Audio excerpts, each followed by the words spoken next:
کا جو بھی خیال ہو وہ آپ جانے، آپ کا کام جانے. آپ غریدہ فاروقی والی لینگویج میں میرے ساتھ بات نہیں کریں پلیز پلیز. آپ اس مسئلے کے لیے بیٹھیے نا پلیز. تو جب اس مسئلے کو حل نہیں کریں گی تو یہ مسئلہ کیسے حل میں نے ہوگا؟ آپ کو اتنا زیادہ پوائنٹ بات چیت کے لیے ہم تیار ہیں. جو آنا چاہتا ہے وہ آئے.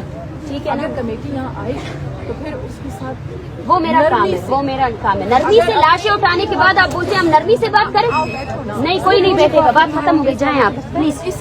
Don't waste my time. Don't waste my time. جائیں. یہ ماں یہاں بیٹھی ہوئی، آپ ان کے بچوں کو رہا کریں. یہ سیریسنیس ہے. بلوچوں کا کیا رواج ہے؟ ٹھیک ہے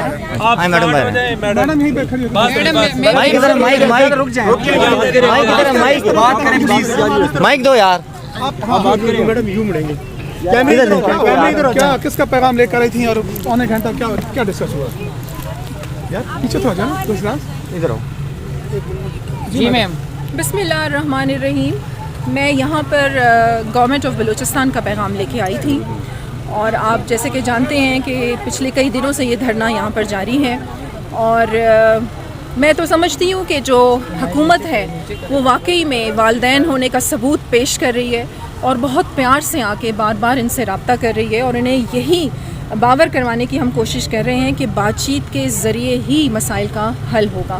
میں پچھلے 3 دن سے یہاں پر آ رہی ہوں، اور میرے ساتھ جو رویہ ہے وہ بھی آپ لوگ دیکھ ہی رہے ہیں کہ مجھے کس طریقے سے یہاں پر وہ کہتے ہیں کہ آپ نہ آئیں یہاں پر، اور کیمپ سے مجھے نکالنے کی کوشش بھی کرتے ہیں.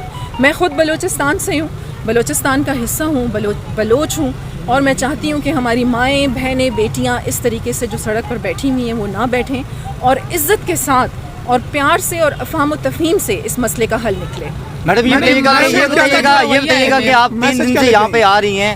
آپ پہلے دن آئی، آپ کو اس وقت بھی یہاں پر جو ہے اچھے طریقے سے ٹریٹ نہیں کیا گیا. دوسرے دن آپ قرآن پاک یہاں پر لے کے آئی، اور آج جب آپ آئی سب نے مناظر دیکھے. تو بلوچوں کی ایک بڑی پرانی روایت ہے کہ جب کوئی خاتون ان کے گھر پہ جاتی ہے تو وہ قاتل کو بھی معاف کر دیتے ہیں. آپ تو قاتل بھی نہیں ہیں، آپ ایک نمائندہ بن کے آئی ہیں. تو آپ کے ساتھ یہ رویہ، یہ جن لوگوں نے مذاکرات کرنے ہوتے ہیں، کیا ان کا ان کا سٹائل اس قسم کا ہوتا ہے؟ دیکھیں، بالکل کل میں جب یہاں پر آئی تھی، پہلے دن میں آئی تو ان کا رویہ بہت سخت تھا میرے ساتھ، اور کل میں آئی تو میں قرآن لے کے آئی اپنی ان روایات کو مد نظر رکھتے ہوئے. آپ بھی جانتے ہیں کہ بلوچوں کی ایک بہت ہی خوبصورت روایت ہے کہ اگر قاتل بھی اور عورت اگر گھر پہ چل کے چلی جائے تو قتل معاف ہو جاتے ہیں. میں قرآن لے کے آئی، اور میں نے ڈاکٹر مہرنگ کی گود میں قرآن رکھا، کیونکہ وہ شک کر رہی تھی مجھ پہ کہ پتہ نہیں مجھے کس نے بھیجا ہے. مجھے کس نے بھیجنا ہے؟ پاکستان میں اگر سیکیورٹی ایجنسیز بھی ہیں تو وہ کوئی انڈیا کی سیکیورٹی ایجنسیز تو نہیں ہیں، پاکستان کی سیکیورٹی ایجنسیز ہیں نا. اگر وہ بھی بھیج رہی ہیں، یا حکومت بلوچستان یا حکومت پاکستان ہمیں یہاں پر بھیج رہی ہے، تو وہ کس کی حکومت ہے؟ کسی غیر ملکی حکومت تو نہیں ہے، آپ کی اپنی حکومت ہے، اور وہ ماں باپ کی طرح آپ کو ٹریٹ کر رہے ہیں. تو میں نے قرآن بھی اس کی جھولی میں ڈالا اور اسے کہا کہ ہماری نیت صاف ہے.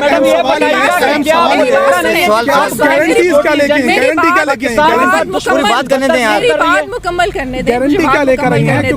تو میں یہی دیکھیں، افغانستان کی جنگ کا کیا نتیجہ ہوا؟ اتنے عرصے کی جنگ میں اتنی معصوم جانیں ضائع ہوئیں، آخر بات چیت کے ذریعے مسائل کا حل نکالا. پھر وہ کہتے ہیں کہ یونائٹڈ نیشن نے پیلسٹائن میں کیا کر لیا، یونائٹڈ نیشن نے کشمیر میں کیا کر لیا. یہ پاکستان کا انٹرنل میٹر ہے.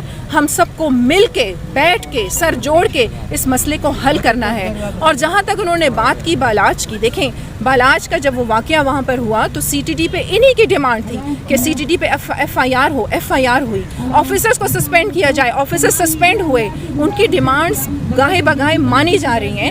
اور یہ 2 دہائیوں کا مسئلہ ہے، یہ جو مسنگ پرسنز کا مسئلہ ہے، اور اس میں اور بھی بہت ساری سازشیں ملوث ہیں.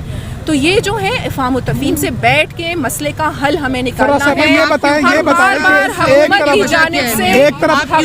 جانب سے مارنگ اتنا غصہ کیوں ہو رہی ہے آپ کے اوپر؟ جو آپ کی ماضی کے بیانات کی وجہ سے تو نہیں ہے؟